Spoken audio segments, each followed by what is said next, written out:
How to avoid fucktard employees.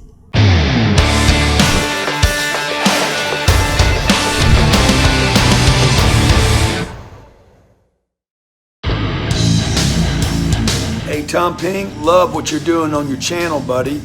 Super congrats. You know, giving your time and energy to nonprofit business channel.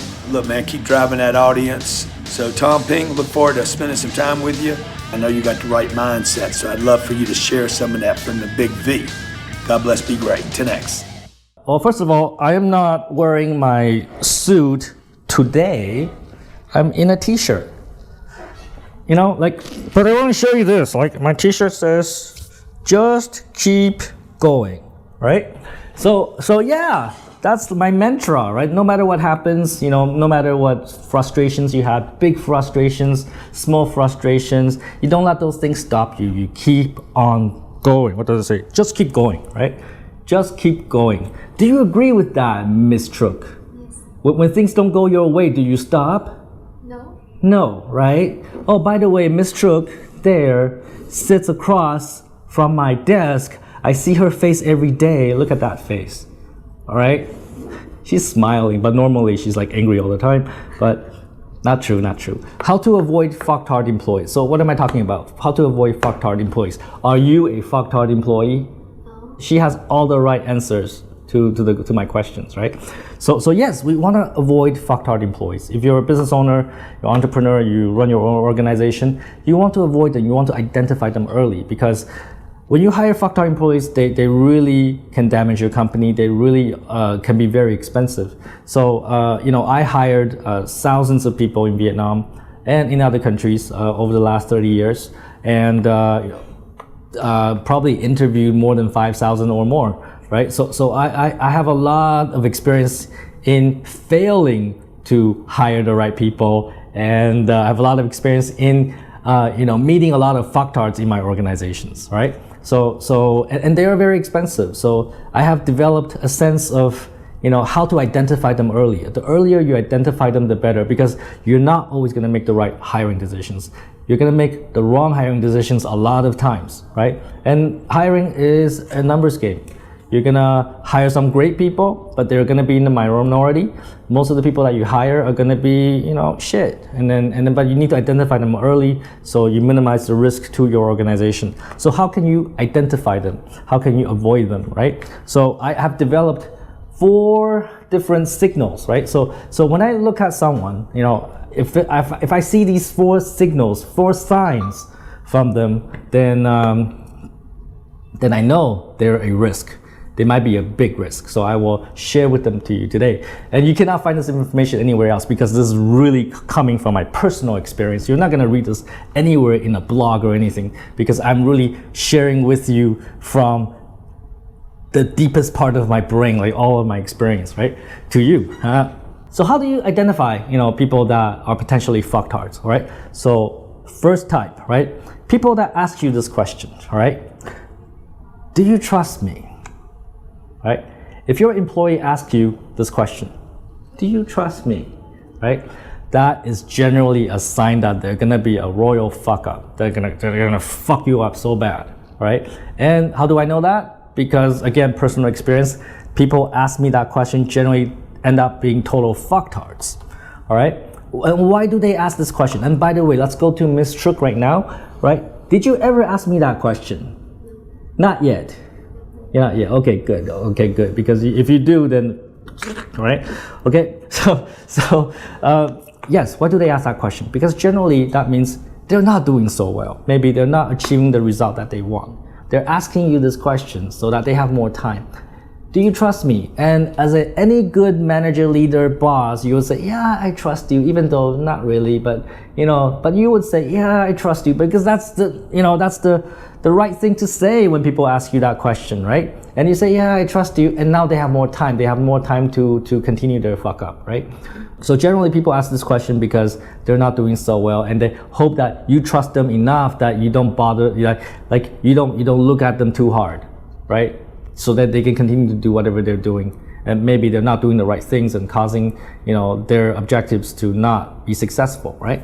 So generally, the people that are high performance people, they never ask me this question. My highest performing people, they never ask me, do you trust me? Because they know implicitly I trust them. I trust them because of the results that they produce, right? They produce great results. So they never have to ask me this question. They know deep inside in their heart, in their brain, that I trust them because they can produce results. It's always the people that can't produce results that ask you this question, do you trust me? Are you ever gonna ask me that question? See, she's a smart girl, all right? So type 2 people that you should be wary and be very careful, right? That because they're potentially fucktards, right? Are the people that tend to isolate you. They don't want you to talk to their people. They have their own team. They want you to only talk to him or her, but they want to isolate you so you don't talk to the team members. They want to build this communication hierarchy that you can only talk to them and they can only talk to the staff and so on, right? And why? Oh, Miss Trug, you're already like right? Miss Trug is getting bored of my speech already. Are you a fucktard? No. Okay, fuck. These are the people that tend to separate you from the team, right? They want to establish a hierarchy of communication, right? And why do they want to do that? Because they want to hide information. They don't want you to know everything. They want to run their team independently. They don't want you to know too much, because when you know too much, you know everything that's going wrong. They only want to feed you, oh, everything's great, everything's good, everything's awesome, right? But you don't actually know all the problems that are happening in the team. Maybe they're missing objectives, but they're not really sharing that with you. Maybe like all the customers are angry, but they don't tell you that because they want to abstract you. They want to obfuscate information. They don't want to share that with you. They only want to tell you what's good. Right? So you be very careful with people that want to build that communication structure, right? Remember, you're the boss. You pay everyone, right? You have an absolute right to talk to everyone in your organization. If there's somebody in your organization that tells you, oh, you can only talk to me, you should not talk to that is a major warning sign. That person's gonna fuck you up so bad because they care more about that than achieving results. They want to control the flow of communication, right? Is that so, Miss Truk? Do you agree with that? Agree. Yeah. Would you ever hide any information from me? No. Very good. She's good. She's pretty smart, right? And I have to say, Miss Truk is a very good assistant. She's been working for me for I don't know how long. How long have you been here? Half a year. Oh, she's been here half a year, and she's like getting better and better at everything she does. She's my assistant, my CEO assistant, right? So she assists me with many things, and particularly she assists me with translation, and she translates better and better. The more she translates, the better she gets at it. She's a really good translator now, right? Would you agree? Agree. Okay, she agrees. All right. So number 3 type of people you should be wary and worried about, and because they could potentially turn out to be fucktards, are the people that create a lot of rules. And they're not your rules. They create rules out of thin air. Oh, we cannot do this because according to customer service rules, principles, we cannot do it. Or, oh, we cannot do it because according to engineering principles, we cannot do it. Or we cannot do this because, because salespeople should not be doing that, right? And these are not your rules. They're telling you what the rules are.